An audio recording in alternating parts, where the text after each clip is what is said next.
जय हिंद साथियों, एक बार फिर से आप सभी का स्वागत है आपका अपने चैनल टीचर्स लॉबी पे, जिसमें मैं अमित सिंह आप सभी के सामने एक बार फिर से टीचिंग एप्टीट्यूड मतलब केंद्रीय शिक्षक पात्रता परीक्षा 2015 ठीक है बाल विकास एवं शिक्षा शास्त्र के प्रश्न पत्र लेकर आया हूँ। ठीक है, प्रश्न पत्र का पूरा हल लेकर आया हूँ। ठीक है, तो आज 2-3 दिन से तबीयत खराब थी, इसलिए से वीडियो बन नहीं पा रहे थे, लेकिन अब कंटिन्यू वीडियो आपके आपके पढ़ते रहेंगे डेली प्रैक्टिस सेट के।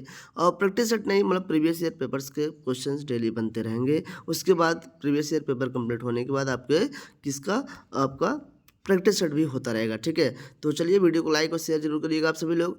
उसके बाद हम क्लास को स्टार्ट करते हैं। क्लास का पहला क्वेश्चन होगा निम्नलिखित में से कौन सा, देखिए आज का पेपर कौन सा है। आज का पेपर देखिए 2015 का है। ठीक है, सीटेट एग्जाम का है, ये सीटेट एग्जाम का ही है और ये आपका क्लास 1 to 5 के लिए है। ठीक है, 1 to 5 के लिए, ठीक ना। चलिए क्लास को स्टार्ट करते हैं। पहला क्वेश्चन, निम्नलिखित में से कौन सा बच्चों के संवेगात्मक विकास के लिए सर्वाधिक उपयुक्त है। कक्षा कक्षा का प्रजातांत्रिक परिवेश।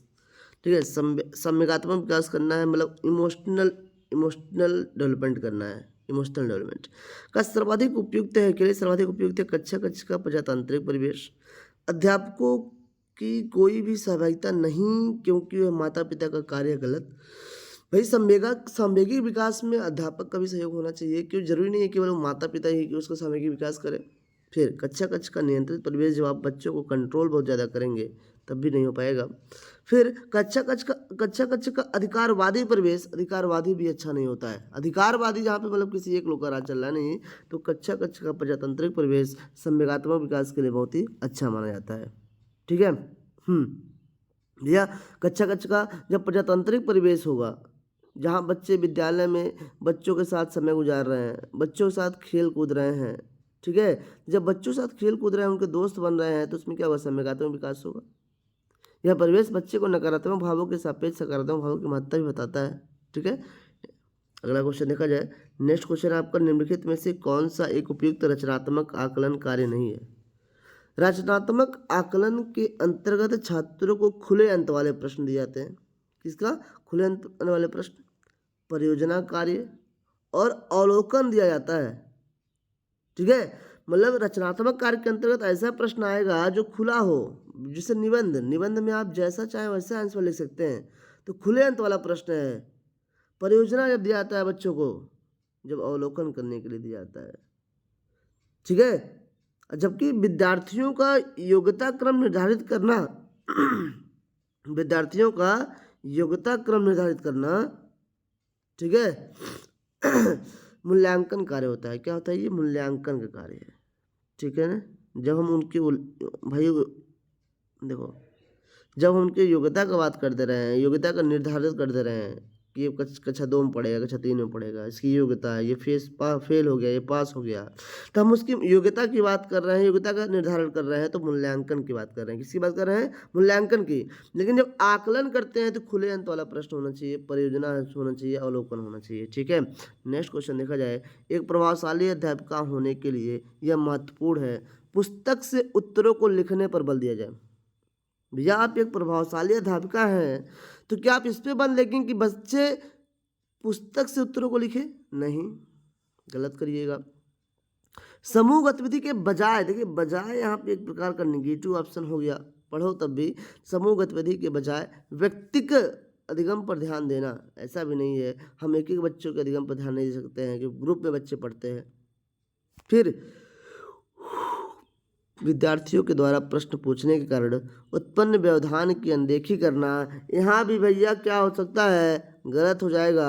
क्योंकि जब बच्चे प्रश्न पूछ रहे हैं तो जो भी समस्या आ रही है उसका अनदेखी आप नहीं कर सकते। आप टीचर हैं, आप जिज्ञासाओं को शांत करने वाले हैं। तो सही आंसर क्या होगा, एक प्रभावशाली अध्यापिका होने के नाते यह महत्वपूर्ण है कि प्रत्येक बच्चे के हम संपर्क में रहें, प्रत्येक बच्चे के हम संपर्क में रहें, उनकी परेशानियों को जानें, उनकी समस्याओं को हल करें, तभी एक संभव हो पाएगा कि बच्चे का, अगर आप बच्चे के संपर्क में रहेंगे तभी ये संभव हो पाएगा ना। ठीक है, चलिए नेक्स्ट क्वेश्चन देखा जाए। नेक्स्ट क्वेश्चन आपको क्या होगा, नेक्स्ट क्वेश्चन आपके है, बच्चों के अधिगम को सुगम बनाने के लिए अध्यापकों को एक अच्छे कक्षा परिवेश का सृजन करने की आवश्यकता होती है। ठीक है, मतलब अधिगम को इतना आसानी से सिखाया जाए, अधिगम मतलब तो सिखाना, बच्चों को इतना आसानी से सिखाया जाए कि सिखाने के लिए अध्यापक को एक परिवेश का निर्माण करना है।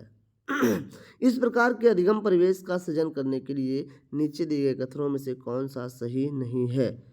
तो बच्चों के प्रयासों की स्वीकृति सही नहीं है। तो जब बच्चे प्रयास खुद से कर रहे हैं तो यहाँ पे तो भैया आप क्या कर रहे हैं, अधिगम को सुगम बना रहे हैं और परिवेश भी अच्छा बना रहे हैं। फिर बच्चे को स्वीकार करना ये भी ठीक है, अध्यापक का सकारात्मक रुख ये भी ठीक है, लेकिन अध्यापकों के अनुसार ही कार्य हो। ठीक है भैया, जब हम देख रहे हैं कि बच्चों के अधिगम को सुगम बनाने के लिए अध्यापक को एक अच्छी कक्षाई परिवेश का सृजन करने की आवश्यकता होती है, जिसके अंतर्गत बच्चों के द्वारा किए गए प्रयासों को स्वीकृति देना एवं उन्हें उस कार्य के लिए ज़्यादा से ज़्यादा उत्साहित करना, उसके लिए उन्हें बच्चों के साथ रहकर उन्हें स्वीकार करना होगा एवं अध्यापक को अपने रुख को बच्चे के प्रति सकारात्मक रखना होगा। यदि अध्यापक अपने अनुसार बच्चों से कार्य करवाता है तो इससे बच्चे के ऊपर क्या होगा, मानसिक प्रभाव पड़ेगा। क्या पड़ेगा? मानसिक प्रभाव पड़ेगा। इसलिए आपका आंसर क्या हो जाएगा? आंसर यहाँ पे हो जाएगा आपका B for Bombay. B for Bombay आपका राइट आंसर हो जाएगा, क्योंकि पूछा है कौन सा कथन सही नहीं है। चलिए, उम्मीद है कि आपको समझ में आ गया होगा और सभी लोग वीडियो को लाइक और शेयर भी किए होंगे। तो चलिए नेक्स्ट क्वेश्चन है आपका 5 नंबर। लड़के एवं लड़कियों के विषय में कुछ कथन नीचे दिए गए हैं, आपके अनुसार इनमें से कौन सा सही है? लड़कों को घर के बाहर के कामों में सहायता करनी चाहिए, ये तो गलत है ना। हाँ, क्यों बाहर के कामों में सहायता करना चाहिए केवल बच्चों को? लड़कों को घर के कामों में सहायता करना चाहिए, सभी लड़कों को विज्ञान तथा लड़कियों को गृह विज्ञान। तो यहाँ पे भी क्या हुआ, जेंडर रूढ़िवादिता की बात कर रहा है कि लड़कियाँ केवल गृह विज्ञान पढ़े, लड़के केवल विज्ञान पढ़े, तो लिंग रूढ़िवादिता की बात हो रही है, जेंडर रूढ़िवादिता की बात हो रही है। लड़कियों को घर के कामों में सहायता करनी चाहिए, ये भी क्या हो रहा है, रूढ़िवादिता की बात कर रही है। देखिए किस तरीके से आपको घुमाया जा रहा है, मतलब लड़कों को घर के कामों में सहायता करनी चाहिए। सिंपल से जानिए, मतलब लड़के जो हैं रोटी वोटी बनाइए, चाय बनाइए, आप लोग दाल चावल बनाइए, खिलाइए घर पे अपने बीवी को, तब सही है, नहीं तो नहीं सही है। हाँ, पुस्तकीय ज्ञान में। चलो, एक बच्चे की कॉपी में लिखने में विपरीत छवियां, दर्पण छवि आदि जैसी गलतियां मिलती हैं। इस प्रकार का बच्चा लक्षण प्रदर्शित कर रहा है, किस प्रकार का? तो भैया सिंपल सा, अधिगम में असुविधा बिल्कुल गलत है। अधिगम में कठिनाई हो रही है, अधिगम में समस्या नहीं, अधिगम में अशक्त है वो। अधिगम का अर्थ होता है सीखना। देखो अधिगम मीन्स होता है क्या है, सीखना होता है। क्या होता है? सीखना। आप जब भी लोग बता रखे हैं, तो यह प्रक्रिया जो कि पूरे जीवन चलती रहती है। और अशक्तता का अर्थ होता है कमी। अशक्त मीन्स क्या होता है? कमी होता है। देखो यहाँ इसीलिए इसके नीचे ऊपर लिख दिया है, अशक्तता मीन्स क्या होता है? कमी। जिन बच्चों के द्वारा लिखने में विपरीत छवियां एवं दर्पण छवि आदि गलतियां होती है, वह अधिगम में अशक्तता के कारण होता है। यह मानसिक रोग है जिसमें व्यक्ति की संज्ञानात्मक शक्ति काफ़ी हद तक न्यून होती है। इसे मानसिक मंदन भी कहते हैं। इसे क्या बोलते हैं? मानसिक मंदन भी कहते हैं। ठीक है, चलिए नेक्स्ट क्वेश्चन देखा जाए। नेक्स्ट क्वेश्चन है आपका, शिक्षार्थियों के ज्ञान अर्जन में सहायता करने के क्रम में अध्यापकों को किस पर ध्यान केंद्रित करना चाहिए? तो शिक्षार्थियों के ज्ञान अर्जन में सहायता करने के क्रम में अध्यापकों को सुनिश्चित करना कि शिक्षार्थी सब कुछ याद करते हैं, या फिर शिक्षार्थी के द्वारा प्राप्त किए गए ग्रेड अंकों पर। भैया तो शिक्षार्थियों के ज्ञान अर्जन में सहायता करने के क्रम में अध्यापकों को बच्चे के अंक ग्रेड पर बिल्कुल ध्यान नहीं देना चाहिए। ठीक है, और ये भी सुनिश्चित करना कि शिक्षार्थी सब कुछ याद करते हैं, इस पे भी मुझे ध्यान केंद्रित नहीं करना चाहिए कि भाभी बालक है, छोटा बालक है, उसे हर एक चीज़ें याद नहीं रह सकती हैं। ठीक है, फिर शिक्षार्थियों के द्वारा अधिगम के अवधारणाओं में कुशलता प्राप्त करना नहीं, तो सिंपल सही हो जाएगा कि ज्ञान अर्जन, बच्चे ज्ञान सीख रहा है, ज्ञान को प्राप्त कर रहा है, इसमें आप क्या कर सकते हैं कि शिक्षार्थी को सक्रिय कर दिया जाए और सक्रिय सहभागिता के लिए शामिल किया जाए। सक्रिय सहभागिता कहोगे सर क्या होता है? जैसे हम जब पठन पाठन के कार्यक्रम चला रहे हैं तो उसमें बालक भी सक्रिय रहे, एक्टिव रहे, और वो भी उस मन से लगन से पढ़े। ये नहीं कि मन मोरे हमा चित्त भुसैले वाला काम हो। वो क्लास में तो बैठा है लेकिन मन उसका क्रिकेट खेलने में लगा है। क्लास में तो बैठा है लेकिन मन उसका लगा है कि मामा जी आ रहे हैं और मामा जी आएंगे तो विदाई में 200 रुपया दे के जाएंगे। उसका मन अब जल्दी से लगा है कि जल्दी से हमें छुट्टी हो जाए, घर चले जाए, मामा अब 200 रुपये विदाई देंगे, मिठाई लेके आए होंगे एकदम छेना रसगुल्ला। ठीक है, तो शिक्षार्थी को सक्रिय सहायता के लिए शामिल होना है। अगर आप पुस्तक पढ़ रहे हैं तो बच्चों को भी पुस्तक पढ़ने का मौका दीजिए। ठीक है, बच्चों से बीच बीच में क्वेश्चन पूछते रहिए, बच्चों से प्रैक्टिकल कराते रहिए। ठीक है, ये सभी क्या होती है, अध्यापक क्या करता है, बच्चे की जब ज्ञान प्राप्त कर रहा तो उसमें क्या करता है, सहायक का काम करता है। ठीक है, अगला क्वेश्चन, अध्यापक के दृष्टिकोण से प्रतिभाशीलता किसका संयोजन है? प्रतिभाशीलता किसका संयोजन है? तो एक अध्यापक के दृष्टिकोण से प्रतिभाशाली बालक वह बालक है जिसके अंदर उच्च क्षमता होती है, उच्च सृजनात्मकता होती है और उच्च स्मरण शक्ति होती है। ठीक है, यहाँ पे देखिए वचनबद्धता तो बिल्कुल नहीं, वचनबद्धता बिल्कुल नहीं, वचनबद्धता बिल्कुल नहीं। ठीक है भाई, वचनबद्धता तो भाई कोई भी कर देता है भाई, वचन तो नॉर्मल व्यक्ति भी कर सकता है, कोई जरूरी नहीं कि प्रतिभाशील बालक ही करे। वचनबद्ध मतलब अपने वचन के लिए क्या रहना, तत्पर रहना। हाँ, प्राण जाए पर वचन न जाए। हाँ, तो क्या है, प्रतिभाशील बच्चों के लिए आपके हमारे अध्यापक की दृष्टि से उच्च क्षमता होना चाहिए, उच्च सृजनात्मकता होनी चाहिए, उच्च स्मरण शक्ति होना चाहिए। अगला क्वेश्चन है, एनसीएफ 2005 के अनुसार गलतियां इस कारण से महत्वपूर्ण होती हैं। भाई जो गलतियां होती हैं, तो गलतियां महत्वपूर्ण क्यों हैं? तो गलतियां से आप क्या करते हैं, आने वाली जो भी चीज़ें समस्या है उसमें आप गलतियां कम करेंगे, उसमें सुधार आप ज़्यादा करेंगे। ठीक है, तो यह विद्यार्थियों को उत्तीर्ण और अनुत्तीर्ण समूह में वर्गीकृत करने के लिए महत्वपूर्ण उपकरण है? नहीं भैया, ऐसा नहीं है कि हम बच्चों को उत्तीर्ण हो गए, कौन फेल हो गया, कौन पास हो गया, इसलिए गलतियां होती हैं। यह अध्यापकों को बच्चों को डांटने के लिए एक तरीका उपलब्ध कराती है? नहीं, हमको अध्यापक क्यों डांटेगा, ऐसा थोड़ी नहीं कि फेल हो गया पास हो गया तो डांटने का तरीका बता दे रहा है कि गलतियाँ जब गलती क्यों, चल अब उठ जा, खड़ा हो जा, तुम्हें पीटेंगे, अब मारेंगे, हाँ चल क्लास के बाहर चल जा। नहीं, तो ऐसा थोड़ी ना है कि गलतियाँ बच्चों को डांटने का एक तरीका है। नहीं, ये बच्चे के विचार की अंतर्दृष्टि उपलब्ध कराती है तथा समाधानों को पहचानने में सहायता करती है। एक टीचर अगर आप कभी भी कोचिंग किए होंगे, पढ़ाते होंगे, किसी स्कूल में पढ़ाते होंगे, ठीक है, किसी इंस्टीट्यूट में पढ़ा रहे होंगे, तो आपको ये पता होगा, आपको पता होगा लोग जो गलतियां करते हैं तो आप ये समझ भी जाते हैं, बच्चे जो गलती कर रहे हैं आप समझ जाते हैं कि बच्चा कोई कैलकुलेशन कहाँ तक कर रहा है, या फिर किसी प्रत्यय की जानकारी की समझ उसका कहाँ तक है, किसी के बारे में धारणा उसकी कहाँ तक है, बस उसी को और सुधार करके आगे बढ़ा देना है। आप देखते हैं कि कैलकुलेशन बच्चा कर रहा होता है तो 1 डिजिट का या फिर विदाउट कैरी का क्वेश्चन आराम से कर ले रहा है, लेकिन जैसे कैरी वाला तो थोड़ा सा प्रॉब्लम होती है, तो आप बस उस कैरी वाले को सुधार देते हो, बच्चा सीख जाता है। तो बच्चे के विचार के अंतर्दृष्टि उपलब्ध करा देता है क्या, गलतियाँ, क्यों गलती कर रहा है वो आप पता चल जाता है तथा समाधानों को पहचानने में भी सहायता करती है। ठीक है, आगे बढ़ते हैं नेक्स्ट क्वेश्चन के लिए।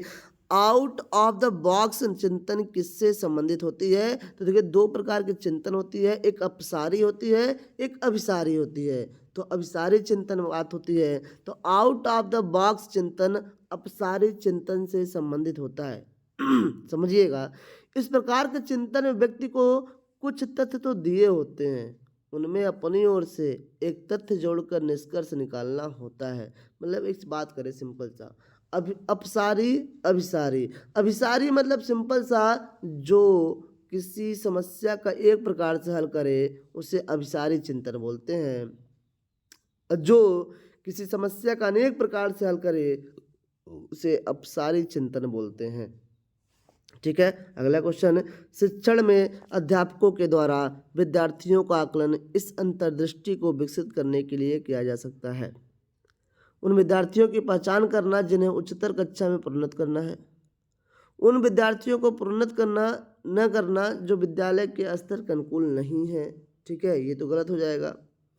फिर शिक्षार्थियों की आवश्यकता के अनुसार शिक्षण उपागम में परिवर्तन करना, कक्षा में प्रतिभाशाली तथा कमजोर विद्यार्थियों के समूह बनाना, तो समूह नहीं बनाएंगे क्योंकि हम समावेशी शिक्षा की बात करते हैं।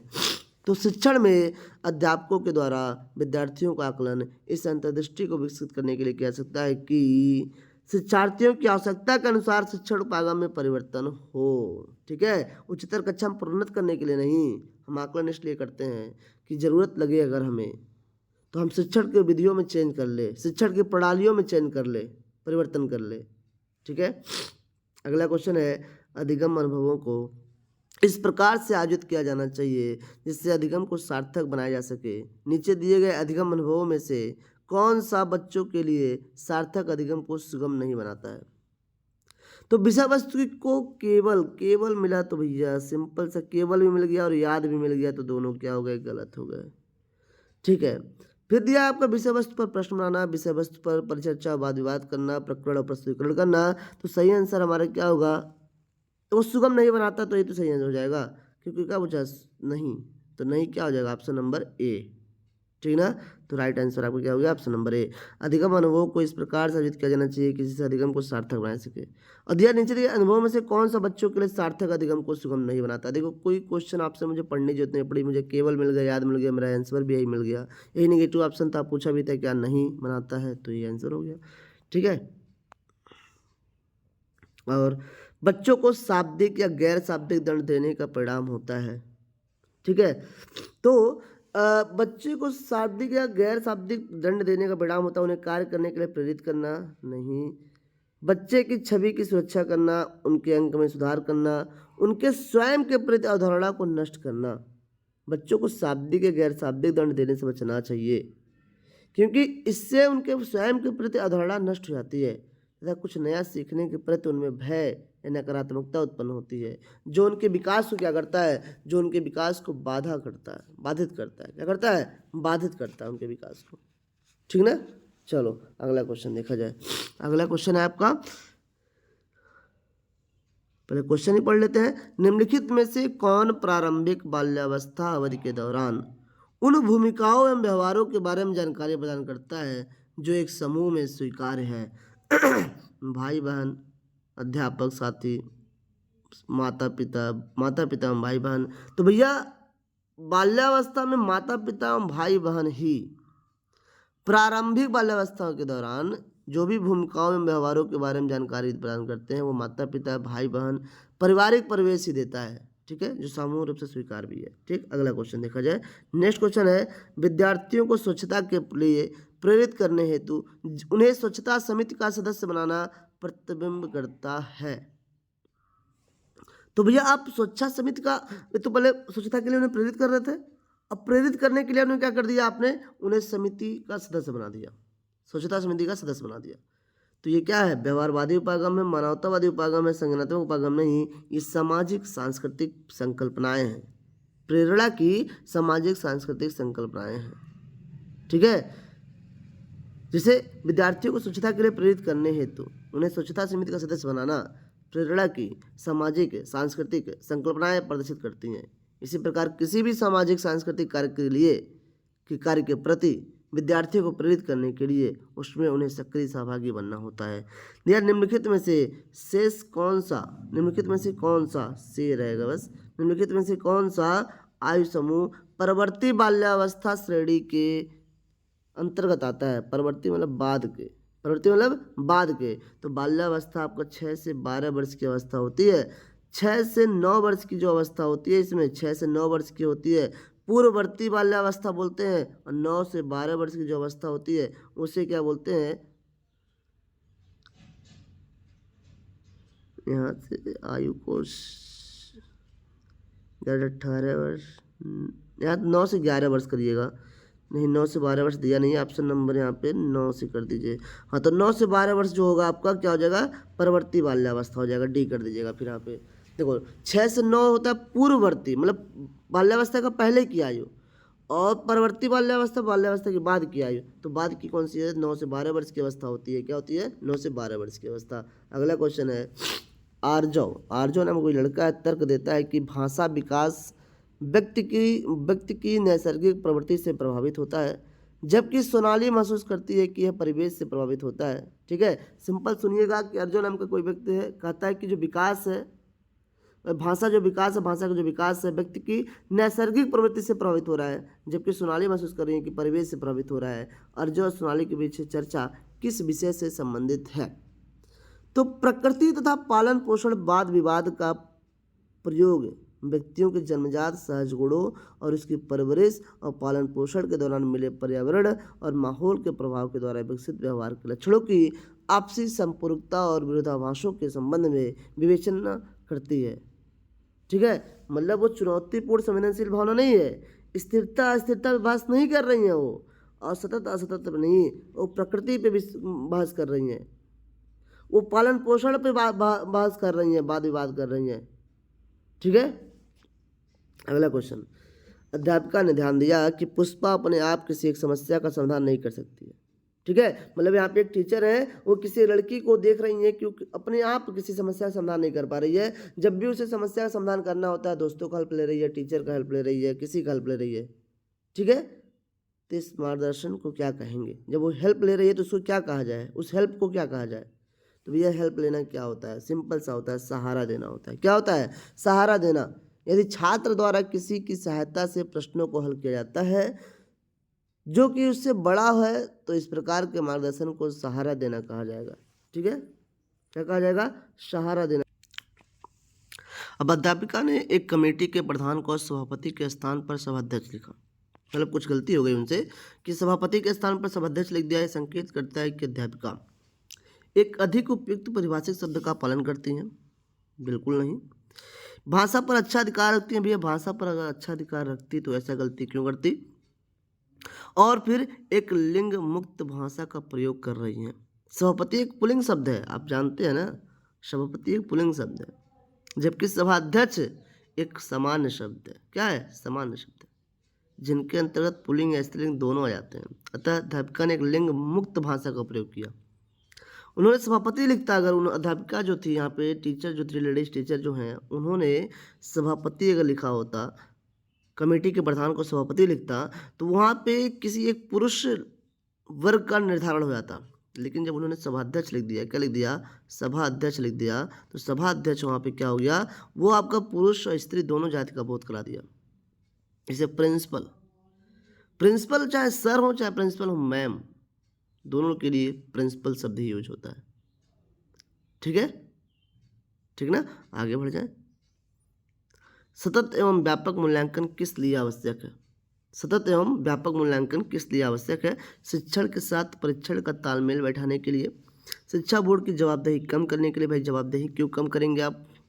जल्दी जल्दी की जाने वाली गलतियों की तुलना में कम अंतराल पर की जाने वाली गलतियों को सुधारना। नहीं, यह समझने के लिए कि अधिगम का किस प्रकार अवलोकन किया जाता है, दर्ज किया जाता है और सुधार किया जाता है। ठीक है, सतत, देखिए सतत मीन्स होता है कंटिन्यू, जो लगातार जीवन पर्यंत चल रहा होता है। व्यापक मतलब विस्तृत, जैसे मतलब बच्चा अगर कोई है, क्या है, कोई क्लास का, स्कूल का कोई बच्चा है जो 3rd में पढ़ रहा है, तो आप कितनी बार उसका मूल्यांकन करते हैं? तो सतत मूल्यांकन वही हुआ, आप एडमिशन हो गया, एडमिशन टाइम ने टेस्ट लिया, फिर 1 महीना हुआ टेस्ट लिए, 3 महीना हुआ टेस्ट लिए, 6 महीना हुआ टेस्ट लिए, 12 महीना हुआ टेस्ट लिए, फिर आप हर महीने टेस्ट लेते हैं, वीकली टेस्ट लेते हैं, क्लासेज में टेस्ट लेते हैं। तो सभी के जो सभी टेस्ट होते हैं ना, क्या सतत हो रहा है? देखो सतत हो रहा है। अब व्यापक मूल्यांकन क्या होता है? व्यापक मूल्यांकन में जो टेस्ट हो रहा है, टेस्ट केवल उसके ज्ञान का मूल्यांकन हो रहा है, लेकिन व्यापक मूल्यांकन में उसके चरित्र का, उसके व्यवहार का, उसके स्वभाव का, उसके नेचर का, उसके रहने खाने ढंग का, सांस्कृतिक माहौल का, सामाजिक स्थिति का, सामयिक का, शारीरिक का, मानसिक स्थिति का, सबका मूल्यांकन होता है। तो जब सभी मूल्यांकन एक साथ किए जाते हैं तो उसे व्यापक मूल्यांकन बोले जाते हैं। तो सतत एवं व्यापक मूल्यांकन यह समझने के लिए कि अधिगम का किस प्रकार अवलोकन हो रहा है, ठीक ना, या दर्ज हो रहा है या सुधार किया जा रहा है। अगला क्वेश्चन है, लॉरेंस कोहलबर्ग के सिद्धांत में से कौन सा स्तर नैतिकता की अनुपस्थिति को सही अर्थ में सूचित करता है? ठीक है, तो हमने आपसे बताया था कि कोहलबर्ग ने द्वारा बताए गए नैतिक विकास के स्तरों में प्रथम स्तर पूर्व परंपरागत स्तर है। हमने बताया कि इन्होंने दिया 3 स्तर दिए नैतिकता के, परंपरागत स्तर, पूर्व परंपरागत स्तर और उत्तर परंपरागत स्तर। ठीक है, पूर्व परंपरागत स्तर में क्या आएगा? पूर्व परंपरागत स्तर में आएगा नैतिक विकास, सामाजिक और सांस्कृतिक नियम। हमने बताया था आज्ञा और पालन करेगा, उसमें दंड करेगा। तो अच्छा या बुरा, सही या गलत आदि की व्याख्या मिलना, दंड, पुरस्कार अथवा नियमों का समर्थन करने वाला व्यक्तियों की शारीरिक सामर्थ्य अथवा होने वाले स्थूल परिणामों से आंकी जाती है। मतलब अगर बात करें, कोहलबर्ग ने 3 स्तर दिया नैतिकता का। एक तो दिया इन्होंने परंपरागत स्तर, फिर परंपरागत को दे दिया पूर्व परंपरागत स्तर, फिर दे दिया आपका पूर्व के बाद उत्तर परंपरागत स्तर दे दिया इन्होंने। और इन तीनों में उन्होंने बताया कि पूर्व परंपरागत स्तर में जो बालक होता है आज्ञा से, दंड से बचने के लिए काम करता है, पुरस्कार पाने के लिए काम करता है, ठीक है, अच्छा या बुरा सोचने के लिए काम करता है। लेकिन जब परंपरागत अवस्था में आता है तो सामाजिक नियमों से बंधा होता है, सामाजिक नियमों से बंध के काम करेगा, ठीक है, सामाजिक नियम से हाँ, जो भी सामाजिक रूल्स हैं, नियम हैं, उनके काम करेगा। हाँ, जो भी आप किसी मतलब कि चोरी करना पाप है, अगर चोरी कर देंगे, नहीं चोरी करना पाप नहीं, चोरी करना एक जुर्म है, पाप नहीं है। सुनो, पाप और जुर्म में अंतर है, अभी हम तो समझा रहे हैं। पूर्व परंपरागत अवस्था में चोरी इसलिए नहीं कर रहा है कि उसे पापा ने नहीं, पूर्व परंपरागत अवस्था में छोटे होते हैं, उसमें जो भी काम करता है दंड और आज्ञा पुरस्कार पाने के लिए करता है। भाई कोई ज़बरदस्ती करा रहा है, पिताजी का आज्ञा है कि जाओ उसके खेत से कटहल चुरा लाओ, उसके फल से, उसके खेत से जाओ मूली चुरा लाओ, आलू चुरा लाओ, तो आज्ञा का पालन कर रहा है वहाँ पे। या फिर दंड की वजह से कर रहा है कि नहीं चोरी करेंगे तो मुझे मार देंगे पिताजी माताजी जो भी होंगी वहाँ पे। होता है ना, बच्चों को पकड़ के चोर बना दिया जाता है, मुंबई शहरों में चोरी कर दिया था बच्चों का। जो बच्चे गायब होते हैं उन बच्चों को क्या होता है, उन बच्चों से ही कराया जाता है, उनसे भीख मंगवाया जाता है, उनसे चोरी करवाया जाता है, ये सब काम होती है ना। तो पूर्व परंपरागत अवस्था में क्या होता है, जो बच्चे काम कर रहे होते हैं दंड से बचने के लिए या फिर आज्ञा का पालन करने के लिए काम करते हैं, अच्छा बनने के लिए करते हैं कि चलो अगर हमारा मालिक कह रहा है कि चोरी कर देंगे तो हम अच्छा बनेंगे, उसके नज़र में हमें भरपूर खाना देगा कम से कम। अब परंपरागत अवस्था में जब आता है तो सामाजिक नियम हमने बताया ना कि चोरी करना पाप नहीं, सामाजिक चोरी करना जुर्म है, अपराध है यहाँ पे, क्योंकि उसे पता है कि सामाजिक नियम के तहत अगर हम चोरी करेंगे, सामाजिक नियम के तहत चोरी करेंगे तो हमें जेल डाल दिया जाएगा 2 साल के लिए, 3 साल के लिए, 5 साल के लिए। तो वही हम बताना चाह रहे हैं, पूर्व परंपरागत अवस्था आप तो समझ गए ना। पूर्व परंपरागत अवस्था में क्या हो रहा है कि सामाजिक नियम नहीं, उसमें आज्ञा और दंड की वजह से कर रहा है काम, यहाँ पे सामाजिक नियमों से काम कर रहा है। और उत्तर परंपरागत अवस्था में काम जो कर रहा है, उत्तर परंपरागत अवस्था में नैतिकता से बंधा हुआ है। किससे? नैतिकता से बंधा हुआ है। जैसे चोरी करना पाप है, यहाँ पे नैतिकता आ रही है, यहाँ सामाजिक नियम नहीं आ रहा है। वो चोरी क्यों नहीं कर रहा है? क्योंकि उसे पता है कि चोरी करना पाप है। आप जब दादी बाबा के पास जाओगे तो जब उनसे आप ऐसा कुछ कहोगे, नहीं नहीं ऐसा कुछ नहीं करना चाहिए, भगवान सब देखते हैं, भगवान सब देख रहे हैं, ऊपर वाला सब देख रहा है, मालिक जो ऊपर बैठा है सब देख रहा है, तो वो नैतिकता की बात करते हैं। तो उत्तर परंपरागत अवस्था में क्या आता है? उत्तर परंपरागत अवस्था में हमारा नैतिकता आती है, ठीक ना। चलो आगे बढ़ जाए। तो यही पूछा है कि कौन सा स्तर नैतिकता की अनुपस्थिति को सही अर्थ में सूचित करता है। मतलब अनुपस्थिति, छोटे पे जो बच्चा आज्ञा और दंड की वजह से काम कर रहा है वहाँ पे अनुपस्थिति है क्या? नैतिकता का। अगर उस छोटे बच्चे के अंदर नैतिकता होता तो थोड़ा सा डर भी अगर रहता माता पिता का या फिर जो पालक है उसके पालने वाले जो हैं, शायद नैतिकता की वजह से वो काम न करता। लेकिन वहाँ पर पूरी तरीके से नैतिकता गायब है। वहाँ बच्चा जो भी काम कर रहा है अच्छा या बुरा बनने के लिए कर रहा है, पुरस्कार के अपेक्षा में कर रहा है, दंड की अपेक्षा में कर रहा है, ठीक है, या आज्ञा पालन की अपेक्षा में कर रहा है। समझ में आ गया होगा, मुझे पूरा उम्मीद है समझ में आ गया होगा। तो समझ में आ रहा है तो वीडियो को लाइक और शेयर भी किया करिए। देखिए एकदम अच्छे से कोशिश भी करते हैं समझाने की। चलिए अगला क्वेश्चन देखा जाए। निम्नलिखित में से कौन सा बच्चों के समाजीकरण के प्रगतिशील मॉडल के संदर्भ में सही नहीं है? प्रगतिशील मतलब प्रोग्रेसिव एजुकेशन के बारे में सही नहीं है, इसको नोटिस करिएगा, आप लोग नोट करिएगा, सही नहीं है। तो समूह कार्य में सक्रिय सहभागिता तथा सामाजिक कौशलों को सीखना बिल्कुल सही है। ये प्रगतिशील के बारे में, समाजीकरण के प्रगतिशील मॉडल के बारे में, प्रोग्रेसिव एजुकेशन के बारे में बिल्कुल सही है। फिर अगर देखा जाए बच्चे विद्यालय में बताई गई बातों को स्वीकार करते हैं चाहे उनकी सामाजिक पृष्ठभूमि कुछ भी हो, यहीं पे गलत हो गया। समाजीकरण का प्रगतिशील मॉडल वही है जिसमें व्यक्ति या बालक स्वतंत्र पूर्वक तथा सरलता पूर्वक सहभागी बन सके और सामाजिक कौशलों को सीख सके। मतलब क्या हो? इंडिपेंडेंट हो। यहाँ पे देखिए हमें पूछा सही नहीं है, सही नहीं है तो यही तो सही नहीं है आपका बी ऑप्शन। क्योंकि इस प्रोग्रेसिव एजुकेशन में बालक स्वीकार न करे, बालक स्वतंत्रता पूर्वक सरलता पूर्वक सहभागी बने, सामाजिक कौशलों को सीखे।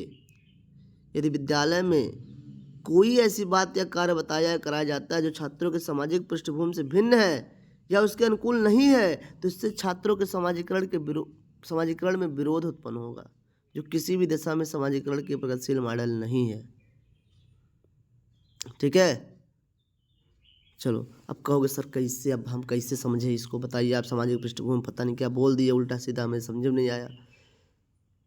हाँ, जब हम अपने विद्यालय में समावेशी शिक्षा करा रहे हैं, क्या करा रहे हैं, समावेशी शिक्षा करा रहे हैं, और समावेशी शिक्षा करा रहे हैं, बच्चों से क्रिसमस मना रहे हैं, बच्चों से क्रिसमस मना रहे हैं।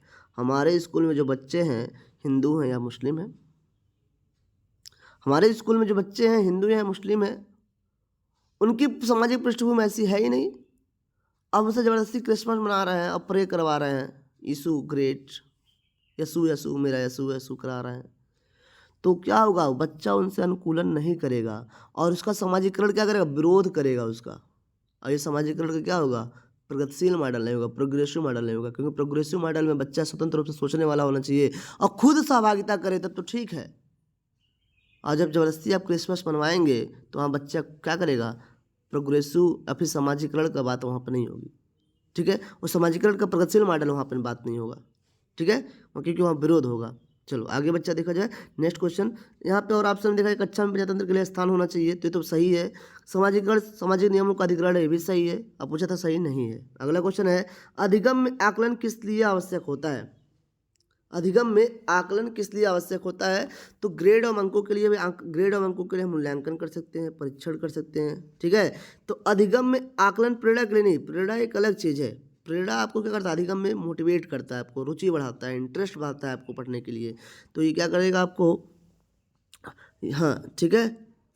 पृथक्करण नहीं, पृथक्करण और सरलीकरण के उद्देश्य से प्रोत्साहन देने के लिए नहीं, पृथक्करण भी नहीं होगा। तो देखिए यहाँ पे एक ऑप्शन हमसे गलती हो गया, यहाँ पे सी ऑप्शन कर देंगे।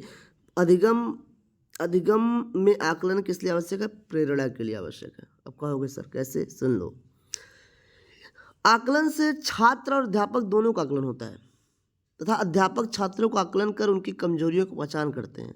हम किसी बच्चे का आकलन कर लेते हैं कि बच्चा क्यों नहीं पढ़ रहा है, इसका नंबर क्यों नहीं आ रहा है बार बार, तो हम देख रहे हैं उसका संगत गलत हो गया है, हम देख रहे हैं उसकी मानसिक जो बुद्धि लब्धि थोड़ा सा कम है, वो सीखने में ज़्यादा समय लगाता है।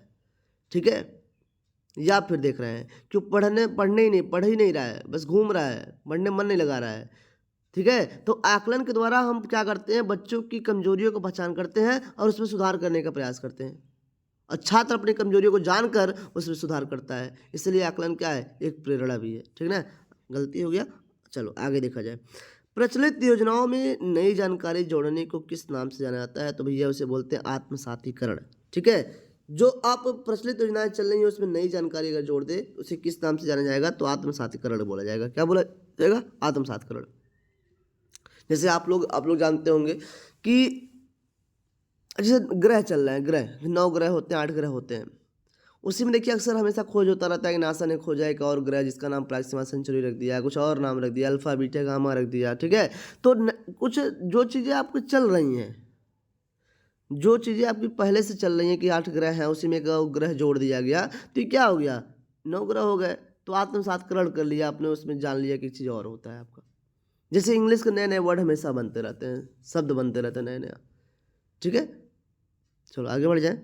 ठीक ना, हाँ, जब आप प्रचलित जानकारी, प्रचलित योजनाओं में नई जानकारी जोड़ देते हैं तो उसी को आत्मसातकरण बोलते हैं। ठीक है, अगला क्वेश्चन है, हम सभी अपने बुद्धि, प्रेरणा, अभिरुचि आदि के संदर्भ में भिन्न होते हैं, यह सिद्धांत संबंधित है।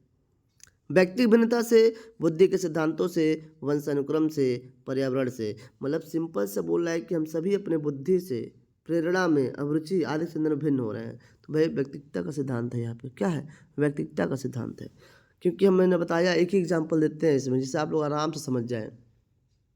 एक माँ के गर्भ से पैदा हुए 2 जुड़वे बच्चे रूप में, रंग में, आकार में एक जैसे हो सकते हैं, लेकिन उनके अंदर विचार अलग होंगे, भावनाएं अलग होंगी। ठीक है, बुद्धि उनका अलग होगा, उनका इंटरेस्ट अलग अलग होगा, किसी का पढ़ने में इंटरेस्ट होगा, किसी को घूमने में इंटरेस्ट होगा। ठीक है, तो एक ही माँ के गर्भ से पैदा हुए 2 जुड़वे बच्चे की व्यक्तिगत भिन्नता भी अलग अलग होती है। ठीक है, अब व्यक्तिगत भिन्नता में क्या आता है, बुद्धि आती है, प्रेरणा आती है, रुचि आती है। ठीक है, आगे बढ़ते हैं फिर। कोई दिक्कत नहीं। अगला क्वेश्चन है, वंचित समूहों के विद्यार्थियों को सामान्य विद्यार्थियों के साथ साथ पढ़ाना चाहिए। ये समावेशी शिक्षा की बात करता है, इंक्लूसिव एजुकेशन की बात करता है। ये तो बिल्कुल सिंपल सा है, ये तो हमेशा बार बार हो चुका है। अगर आप मेरा डेली देख रहे हैं प्रैक्टिस सेट तो उसमें आपको मिलेगा समावेशी शिक्षा, हमने बता रखा है। अगला क्वेश्चन है आपका, कोई भी नाराज हो सकता है। देखिए क्वेश्चन है, कोई भी नाराज हो सकता है, यह आसान है, परंतु एक सही व्यक्ति के ऊपर सही मात्रा में, सही समय पर, सही उद्देश्य के लिए तथा सही तरीके से नाराज होना आसान नहीं है। अब देखो यहाँ पे कितनी बड़ी बात कह दिया गया है, कितनी बड़ी बात। सुनो, जैसे क्या होता है, जैसे बच्चा जब पहली बार चोरी किया, तो सही समय था नाराज होने का, और सही मात्रा में, यानी कि इतना बरस जाइए उस पर कि एकदम लाठी डंडा कूट के उसका हड्डी गुड्डी तोड़ दीजिए, नहीं, उतना भी मत करिए। सही समय पे आप नाराज होइए कि उसने चोरी किया, उस पर नाराज होइए। सही मात्रा में उतना ही डांट फटकार लगाइए जिससे आपको लगे कि बच्चे के अंदर डर भी आ गया। ठीक है, एक तो सही समय पे लगाइए कि चोरी के तुरंत डांटिए कि तुम बहुत गलत किए हो, बच्चे का रबड़ क्यों चुराया, पेंसिल क्यों चुराया। ठीक है, ऐसे तुम नहीं करोगे तो उतना ही मात्रा में और वही मात्रा में बच्चे डर जाए, बस इतना। ये नहीं कि उसे पीट के एकदम पूरा घायल कर दीजिए मार के। और सही उद्देश्य के लिए कि आप जो गलत काम किया है उस उद्देश्य को क्या है कि अब बच्चा कल से चोरी नहीं करेगा। ये गलत बात होती है, गंदी आदत होती है। ठीक है, तो सही तरीके से अगर नाराज होना, ये संवेगात्मक विकास से संबंधित होता है। किससे? संवेगात्मक विकास संबंधित होता है। अगर आप साइकोलॉजी पढ़ते हैं ना बच्चा, या फिर जो भी आप लोग जो भी साइकोलॉजी पढ़ रहा है, इतनी बेस्ट चीज़ है ना, आप जिंदगी का जीने का तरीका समझ जाएंगे एक प्रकार से कहिए तो। लोग कहते हैं ये किताब पढ़ लो, वो किताब पढ़ लो, आप साइकोलॉजी बस पढ़ो ना, सीटेट पढ़ो ना, ऐसे लगेगा आप जैसे कोई बच्चा आपके सामने जा रहा है, आप समझ जाते हो यार ओह इसके अंदर ये चीज़ है। आप क्लास में पढ़ा रहे हो तो देखते हो कि बच्चे ये कर रहे हैं, वो कर रहे हैं, तो आप तुरंत साइकोलॉजी आपको हिंट करती है, ओ अच्छा ये दिक्कत है इसलिए नहीं क्या कर रहा है। ठीक है, जब आपके सामने कोई बच्चा खेल रहा होता है, अपने आप को सर पटक रहा होता है, हाथ पटक रहा होता है, फिर कुछ कर रहा होता है, तो आप समझ जाते हो बच्चा अभी किस अवस्था में, ऐसा अवस्था में। ऐसा अवस्था के बालक क्या करते हैं, हमेशा अपने आप को अट्रैक्ट देना चाहते हैं कि सभी के सभी लोग हमें हमारी तरफ अट्रैक्ट रहें, तो इसलिए वो ऐसे उल्टा सीधा हरकतें करता है। वो समझता नहीं है, लेकिन वो उसको कहा गया है कि जो छोटे बालक होते हैं वो चाहते हैं कि आसपास जितने भी लोग हों सब उसकी तरफ अट्रैक्ट रहें, उसकी तरफ ध्यान दे, इसीलिए वो जो उल्टा सीधा हरकतें करता है उसीलिए करता है वो। तो इतना गजब सब्जेक्ट है ना साइकोलॉजी, मज़ा आ जाता है। चलो, तो ये क्या हो गया, संवेगात्मक विकास। हमने बताया ना चोरी, जैसे किसी दूसरे बच्चे का उसने डॉम्स का पेंसिल या डॉम्स का रबड़ चुरा लिया है तो आप उसी से मत डांटिए, लेकिन सही मात्रा में डांटिए, बहुत ज़्यादा मत डांट दीजिए या फिर डांटिए ही मत, बस कह दीजिए। नहीं, डांटना भी जरूरी है वहाँ पे, अगर डांटेंगे नहीं तो आप हल्के में अगर ले लेंगे कि नहीं बाबू उसे दे देना, ये सब गलत है, तो हल्के में मत लीजिए। सही समय पे सही मात्रा में डांटिए उसे, और सही उद्देश्य के लिए डांटिए, और सही तरीके से डांटिए। ठीक है, संवेगात्मक विकास है। ठीक है, शिक्षा के द्वारा अवांछित संवेगों को नियंत्रित करना तथा वांछित संवेगों को प्रोत्साहित करने का प्रयास किया जाना चाहिए। ठीक है, शोधन, अध्यवसाय तथा रिचन के द्वारा संवेगों को नियंत्रित किया जा सकता है। चलो ये सब छोड़ दो, आगे देखा जाए। विकृत लिखावट से संबंधित लिखने की योग्यता में कमी किसका एक लक्षण है? भाई लिखावट मतलब डिस्ग्राफिया, सिंपल से जानिएगा। जहाँ पे लिखने में दिक्कत आ रही है वहाँ बोलते हैं क्या, डिस्ग्राफिया। जहाँ पढ़ने में दिक्कत आ रही है उसे बोलते हैं डिस्लेक्सिया।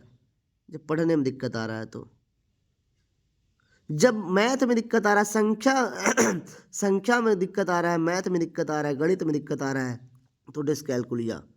क्या बोलेंगे? डिस्कैलकुलिया। और जब आप समन्वय मतलब जैसे अब हम यूपी वाले बच्चे चले गए कहाँ, केरल में पढ़ने के लिए, तो केरल के बच्चे के साथ समन्वय करने में थोड़ा सा बहुत दिक्कत होने वाला है, तो वहाँ पे क्या होगा, डिस्प्रैक्सिया होगा। तो ये डिस्प्रैक्सिया क्या होता है, समन्वय से संबंधित होता है। किससे? समन्वय से। तो हम लोग स्क्रीनशॉट लेना, लिख लेना चाहें कॉपी पे। डिस्ग्राफिया लिखने से संबंधित विकार है, डिस्कैलकुलिया मैथ से गणित से संबंधित विकार है, डिस्लेक्सिया पढ़ने से संबंधित विकार है, और डिस्प्रैक्सिया समन्वय संबंधित विकार है। ठीक है, अगला क्वेश्चन, पियाजे के सिद्धांत के अनुसार निम्नलिखित में से कौन सा व्यक्ति के संज्ञानात्मक विकास को प्रभावित नहीं करेगा? तो पियाजे के संज्ञानात्मक सिद्धांत के अनुसार भाषा, परिपक्वन, क्रियाकलाप सभी के सभी प्रभावित करेंगे, लेकिन सामाजिक अनुभव विकास को प्रभावित नहीं करेगा। सामाजिकता सिद्धांत वाइगोत्स्की ने दिया था। मैंगोस्की ने कहा कि सामाजिक अनुभव वाला व्यक्ति संगठन विकास को प्रभावित नहीं करेगा। ठीक है, सिंपल सा था। लास्ट क्वेश्चन देखते हैं। आप सभी लोग को सेशन अच्छा लगा हो तो वीडियो को लाइक और शेयर ज़्यादा से ज़्यादा करिए। ठीक है, जिससे हमारा भी उत्साह बढ़े, मनोबल बढ़े और हम ज़्यादा से ज़्यादा वीडियो आपके लिए लाते रहें। इनमें से कौन सा त्रितंत्री सिद्धांत में व्यवहारिक बुद्धि का अभिप्राय नहीं है? तो अगर बात करें बुद्धि के त्रितंत्री सिद्धांत के अंतर्गत संदर्भात्मक उपसिद्धांत, अनुभवजन्य उपसिद्धांत और घटक उपसिद्धांत शामिल है। इन तीनों उपसिद्धांतों के अनुसार क्रम से अपने वातावरण के साथ अनुकूलन, समायोजन, अनुभवजन्य, व्यवहारिक ज्ञान तथा आलोचनात्मक ढंग से चिंतन करने की क्षमताएं विकसित होती हैं। अतः केवल अपने विषय में व्यवहारिक रूप से विचार करना इसमें शामिल नहीं है। ठीक है, एक तो पहले देखो हम आपसे बताते हैं कि जहां आपको केवल ओवल दिख जाए सीधे वही आंसर कर दिया करिए। नहीं है पूछा भी है तो नहीं आपको आंसर हो गया, केवल आपका गलत है। ठीक है, तो भैया त्रितंत्री सिद्धांत में पर्यावरण को निर्माण करना होता है, पर्यावरण का चयन करना भी हो सकता है, पर्यावरण के साथ अनुकूलन करना भी होगा, लेकिन केवल व्यवहारिक रूप से विचार करना ये गलत हो जाएगा। ठीक ना, चलिए bye bye everyone, thank you. सभी लोग वीडियो को लाइक और शेयर जरूर करेंगे, सब्सक्राइब जरूर करेंगे अपने चैनल को, जिससे नोटिफिकेशन आपको मिल जाए। ठीक है, okay, thank you all of you. जय हिंद, टाटा, बाय।